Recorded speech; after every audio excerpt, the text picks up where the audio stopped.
नाज़रीन, مسوڀرڳڙي में منشيات जे विकिरे ख़िलाफ़ समाजी धड़नि तरफ़ां احتجاجي मुज़ाहिरो करे धरणो हयो वियो आहे। इन हवाले सां ॾिसूं था ग़ुलाम क़ादिर वसीर जी हीअ रिपोर्ट।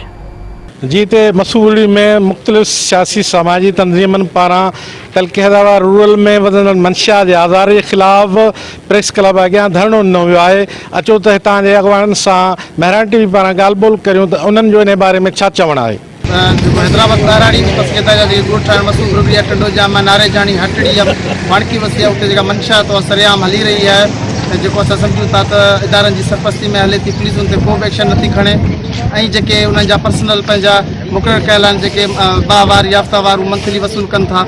असां मुतालबो था कयो आहे जी सिंध खां ऐं ॿियनि जेके इदारनि खां त जेके उन ते अमल कराइनि ऐं जेके करप्ट ऑफिसर आहिनि या पुलिस जो अमलो आहे उन्हनि खे फौरी तौर ते हटाए हितां जेको नौजवान नस्ल आहे उनखे नशे खां बचायो वञे। ऐं जॾहिं त हाई कोर्ट जो ऑर्डर आहे त मंशियात खे जेको आहे बंदि कयो वञे, उन बावजूद बि पुलिस जी सरपरस्ती में जेको आहे हफ़्ते ते जेको आहे नशे खे आम कयो वियो आहे। असां मुतालबो कयूं था सिंध हुकूमत खां ऐं हाई कोर्ट खां त इन नशे खे जेको आहे बंदि करे ऐं नौजवान नस्ल खे बचायो वञे। DIP खां वठी जेके बि एजेंसीस आहिनि जेके इंफॉर्मेशन इदारा आहिनि उहे छा करे रहिया आहिनि, उहो उन्हनि खे कुझु नज़र नथो अचे त उहे अचनि, असां उनखां ॾेखारियूं त कीअं खुलेआम जेको आहे दुकाननि ते विकिरो थी रही आहे। मंशियात मैनपुड़ी सरेआम विकिरो थी रही आहे ऐं उन सां गॾोगॾु ही थाणा जेके आहिनि उहे मंथली उन्हनि पंहिंजा माण्हू मुक़ररु करे छॾिया आहिनि जेके सिर्फ़ु रिकवरी था कनि मंथली, ऐं हू बिल्कुलु हाई कोर्ट जे ऑर्डर खे निगलेक्ट करे छॾियो आहे।